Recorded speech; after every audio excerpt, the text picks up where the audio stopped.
want you to picture this. I'm at the park at night with my crush. I told her I just wanted to go on a walk with her, but I actually brought her there because I wanted to confess my feelings to her. My heart was literally pounding out of my chest. I was sweating although it was like a cold and windy night.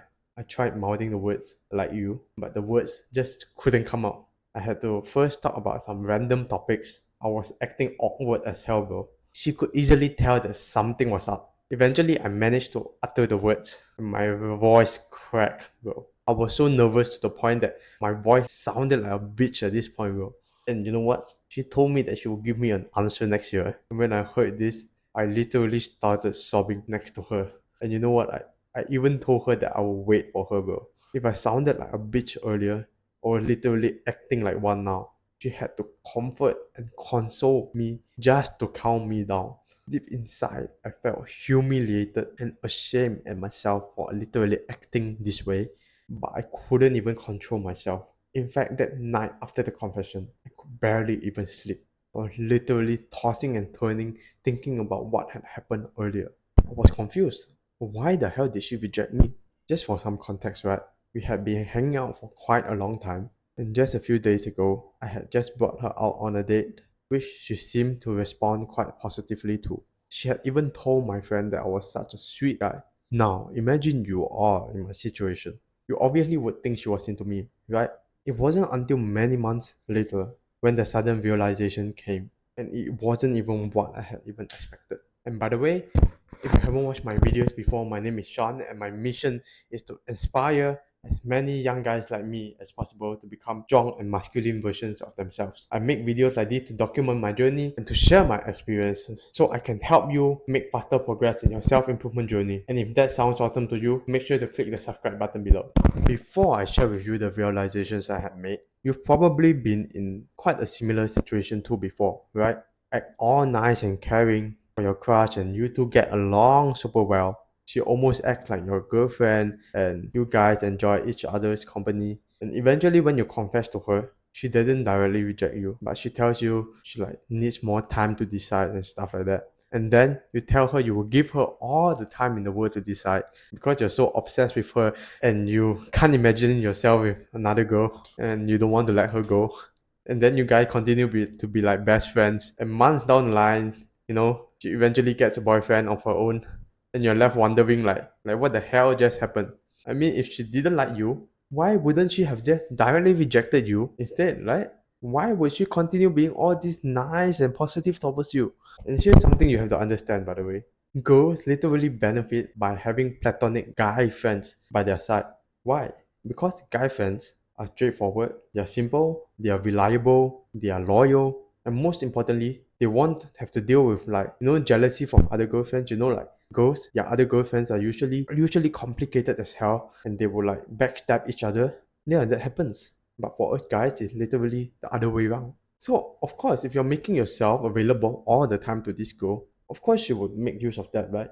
Let's imagine you are in her shoes. Of course, you will do that too. And if you're getting mad at girls for doing this, I understand, bro. I understand. I used to be extremely angry at girls when they did that. I used to think they were like evil manipulators. But you know what I realized afterwards? I was just being a bitch. I realized the only reason they could do that to me was because I was being such a nice, better chump that I kept giving them my attention even after they had rejected me. I literally told my crush I would wait for her answer, bro. Can you imagine just how little self-respect I had for myself? I couldn't even respect myself enough to walk away from that situation and be done with it. And that's the point. I realized that I had the power to withdraw my attention whenever I wanted to. And the reason they were able to manipulate me was because I gave my attention away unconditionally. Now, another realization I made to why my crush actually called me such a sweet and nice guy, even though she wasn't attracted to me at all, was because of this simple chart here, right? Let me show you.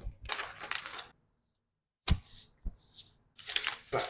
So it's basically like this chart over here. Basically, on the y-axis of the chart, you have the good guy score, and then the x-axis of the chart, you have the bad boy score. And basically, to level up in this good guy score, you need to actually put a lot of investment into her. You need to spend lots of time with her. You need to like pay for her and buy stuff for her, and you need to like be presentable. You don't look like some weird ass motherfucker. Basically, you look like a normal person, alright? And that's how you level up in your good guy score. And basically the bad guy score is where you have you level up in your looks, probably like your face, your body, voice, your height, stuff like that. And then you have the masculinity, which is traits like dominance, aggressiveness, that kind of stuff, and confidence. So basically, what makes a girl actually attractive to you? And you see on the y-axis of the chart, you have this good guy score, right? And that's what I was trying to maximize all the time. Or being super committed, or being super loyal, and nice, caring all the time to my crush, which actually helped my crush being super comfortable with me. And that was how I actually, because I had totally ignored the bad boy score over here, I had actually landed up in the friend zone, up over here. I had landed in the friend zone. And this x-axis of the chart, I had totally ignored, and this is what actually builds attraction. Of course, if I didn't build any attraction, I only went up here, she would only get comfortable with me, and yeah, I would end up in the friend zone, right? And this is the mistake I see so many guys make as well. All they think is that they have to be kind, nice, loyal, caring, so that the girls will be attracted to them. While in fact, it's probably not. These things only work if they are attracted to you in the first place. Anyways, all credit for this concept goes to Homer video, which I strongly suggest you to check out after finishing with this one. Because, bro, this guy, his videos are on point. And you know what the most important realization I eventually had to make? I had to take an objective look at myself in the mirror.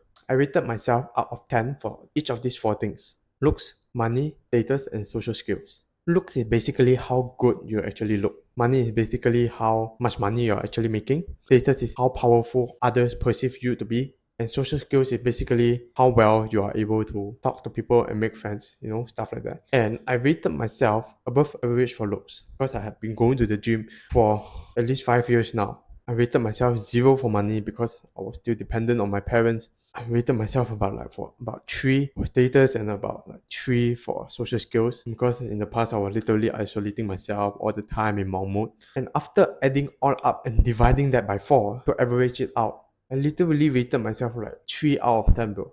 A freaking 3 out of 10. And then I put myself in my crush shoes for a moment and thought, would I actually date myself? Oh yeah, he literally cried confessing to me, and he didn't dare show his intentions. And yeah, he's always such a nice and caring and boring guy all the time. Then I realized, oh fuck, no wonder she had rejected me, bro. Even I wouldn't have dated myself. Why would I? What value would I offer? I was literally offering all the value I had as a boyfriend without her needing to commit to me anyway. Why would she want to give that up? And that's when I realized that I really needed to work on myself first. I had to first level up all the other areas in my life. And most importantly, I cut off all communication I had with her because I was no longer going to give up my most valuable resource, attention, just unconditionally. And yeah, here are the few action steps that I want you to do after this video. First, I want you to objectively assess yourself out of 10 for all of these 4 status: your looks, money, status, and social skills, and divide by 4 to find out where you actually are. And you might be kind of depressed at first after seeing the results. But I want you to look at it this way. If you rated yourself a 3, that's actually a good thing. This literally means that you have so much room for improvement, bro. Imagine that you rated yourself an 8 right now and you still weren't getting results. That would be pretty depressing, right? You're an 8 but you're still not getting results. That would be far worse, right? And after that, I want you to watch whole mess video on the relationship zones. I'll link that below in the video description. I literally wish I had watched it so many years ago, bro. So I wouldn't have to go through so much confusion and pain. And finally, if you're currently in a stage where you're rejected by a girl, but you still text her every day like a nice and caring boyfriend, please have some self-respect for yourself, bro. Just stop. Save your attention for yourself, alright? Work on your weak points that you outline yourself in your earlier self-assessment. Trust me, you'll become far more attractive this way than continuing being such a nice and caring beta simp, which the modern blue-haired feminist society has conditioned us to become. Maybe you might be thinking why am I sharing such a personal and embarrassing story about myself, right? Yeah, to be told, this story is really hard for me to share. I'd be pretty freaking embarrassed if my friends in real life actually saw this video. But you know what? It would be damn selfish for me not to record this video because I know so many of you are facing this problem and you are going through probably lots of pain. And so I hope this video helps you to get over with whatever you're struggling with right now, bro. It really wasn't easy for me to make this video, but I just had to do it for you. Anyways, remember, I'm rooting for you, and I'll see you in the next one. By the way, if you want one-on-one help with your self-improvement, I've got a link below. It's a sales calling. If you want to have a chat and to see if you're struggling with anything and if there's anything I can help you with personally, feel free to click the link below.